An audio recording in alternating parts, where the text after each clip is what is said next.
Anna dirige un spectacle de danse. Elle est arrivée en Finlande avec ses 3 meilleurs danseurs pour se produire pendant les vacances d'hiver. Le premier jour du voyage, Anna a commencé à se sentir très mal et a été emmenée chez le médecin. Après avoir examiné Anna, le médecin affirme que quelqu'un a empoisonné la jeune fille. L'impresario d'Anna attrape le premier avion pour interroger chacune des danseuses et découvrir si elles ont quelque chose à voir avec ce qui est arrivé à Anna. Kira dit qu'elle et les autres filles ont quitté l'hôtel tôt le matin pour explorer la ville. Elle précise également qu'Anna est restée dans sa chambre pour participer à une conférence téléphonique. Pamela raconte qu'elle a passé l'après-midi à barboter à la plage et qu'à son retour, elle a remarqué que Anna avait mauvaise mine. April explique qu'elle a décidé de se rendre au musée toute seule, puisque les autres filles ne voulaient pas se joindre à elle. L'impresario d'Anna se rend bien compte que les témoignages des filles ne concordent pas et que c'est bien l'une d'entre elles qui avait fait le coup. Peux-tu deviner qui est la coupable ?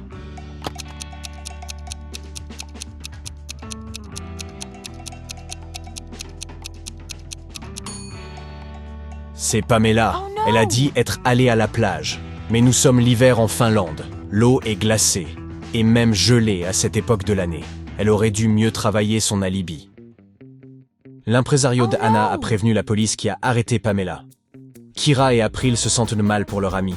Mais elles doivent quand même présenter un spectacle. Et il leur manque maintenant une danseuse. Les filles décident donc d'en chercher une nouvelle sur Internet.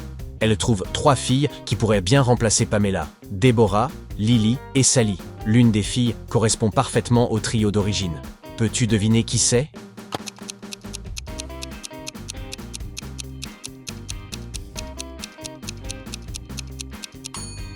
C'est Sally, les 2 autres profils sont bidons.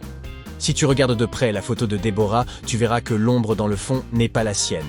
Il s'agit sans aucun doute d'une retouche photographique. Et regarde la date d'anniversaire de Lily. Si elle était exacte, alors elle serait née cette année.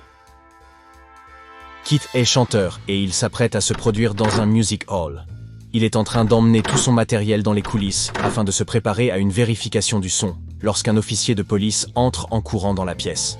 Le policier déclare que l'un des acteurs du spectacle de ce soir-là est un criminel en fuite. 4 acteurs jouent le rôle du Père Noël, mais l'un d'eux est un faux. Jette un coup d'œil à leur sac. Peux-tu deviner qui est le criminel ?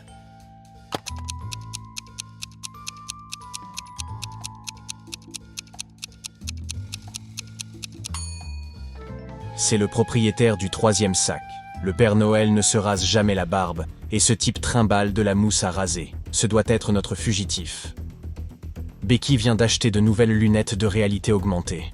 Elle décide de jouer à l'un des jeux disponibles, et cette image apparaît devant elle. Ces 3 personnes se trouvent dans des situations cocasses, mais laquelle n'a vraiment aucun sens.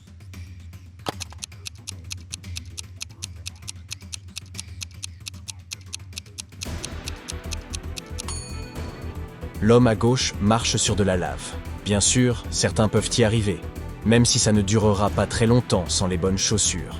L'homme de droite marche sur le sable du désert, ce qui semble tout à fait normal. Mais la femme au milieu semble marcher sur de l'eau bouillante. Cela n'a aucun sens. Félicie est enceinte de 10 semaines lorsqu'elle décide d'essayer un nouveau médecin en ville. Le docteur lui fait une échographie du ventre et lui annonce avec plaisir « Ah, c'est un garçon ». Félicie a l'air confuse et rétorque « Non, je suis presque sûre que je vais avoir des jumeaux ». C'est au tour du médecin d'être interloqué par la réponse de Félicie. Regarde les 2 femmes. Peux-tu deviner qui a raison ?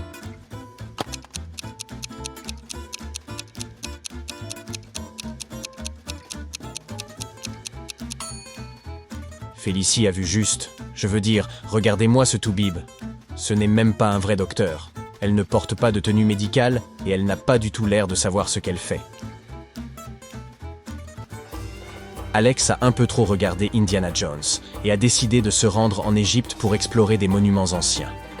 Il passe des jours et des jours à crapahuter sous terre, à essayer de glaner quelque chose de précieux. Un matin, alors qu'il explore une crypte, il tombe sur un immense mur rempli de symboles. Parmi ces symboles, il y a un message crypté. Voici ce qu'il contient. Peux-tu aider Alex à déchiffrer le message codé ?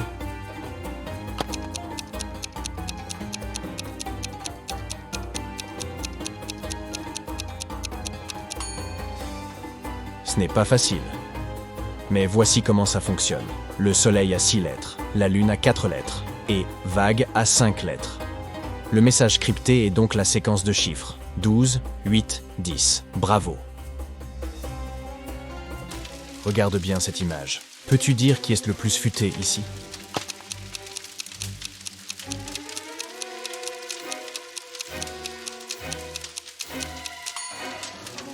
Voyons voir. Une partie de la maison est en feu. La glace ne serait vraiment pas le meilleur moyen d'essayer de l'éteindre. Il faudrait attendre qu'elle se transforme en eau, mais pendant ce temps, le feu n'aura fait que croître. L'eau liquide est le meilleur moyen d'éteindre rapidement ce feu. La personne à droite a donc l'air de savoir ce qu'elle fait. Aurore cherchait depuis longtemps l'entrée secrète de Booba, une cité cachée dans le cœur d'une montagne. Après avoir parcouru les 7 mers du globe, elle retrouve enfin la porte cachée gardée par 3 créatures anciennes. Elle leur demande s'il s'agit de l'entrée de Booba, mais ils ne répondent rien. Finalement, le sage hibou lui dit qu'elle devra répondre correctement à l'énigme de chacune des créatures. Ce n'est qu'à cette condition qu'elles lui livreront les secrets de Booba. Le sage hibou déclare « J'ai des bras, mais je ne sais pas les lever. J'ai bien un lit, mais je n'ai pas d'oreiller. Que suis-je? Peux-tu aider Aurore ?»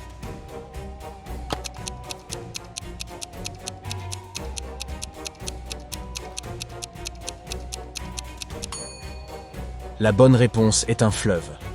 Un fleuve a des bras qui se séparent et se rejoignent. Et le lit du fleuve est l'endroit où il coule. Le renard parle en suivant, et son énigme stipule « J'ai une hotte mais je ne suis pas le Père Noël. Je fais cuit-cuit mais je n'ai pas d'aile. Que suis-je » Aurore a mis du temps à trouver la réponse, mais elle y est parvenue. Peux-tu deviner ce qu'elle a dit ?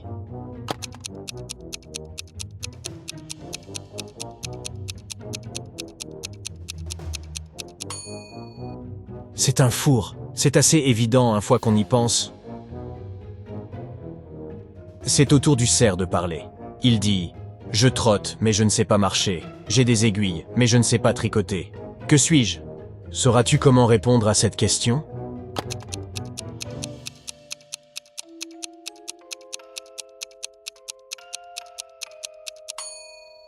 C'est une horloge. Une horloge a bien une trotteuse, et c'est l'une de ses 3 aiguilles. Le sage hibou ouvre la porte et montre à Aurore les 3 chemins qui mènent à Booba. Elle doit choisir le bon, sinon elle restera coincée dans cet entremonde pour toujours et ne pourra jamais s'en échapper. Jette un coup d'œil au chemin. Lequel Aurore doit-elle choisir pour terminer son périple ?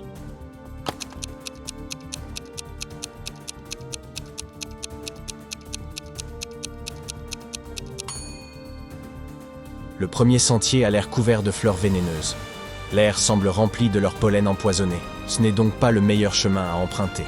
Le deuxième sentier présente des douzaines de cerfs à l'air furieux, qui pourraient blesser Aurore. Et le dernier chemin mène à un grand lac qui débouche sur un sentier. Elle devrait choisir le dernier chemin.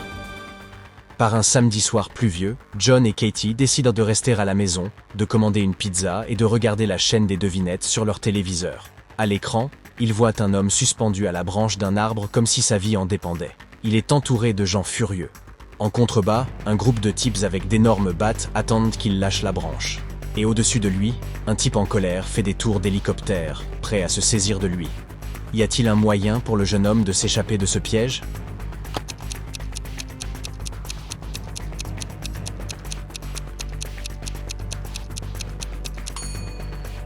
Il devrait lancer la batte qu'il a dans sa poche vers le sol, en visant le groupe en dessous de lui.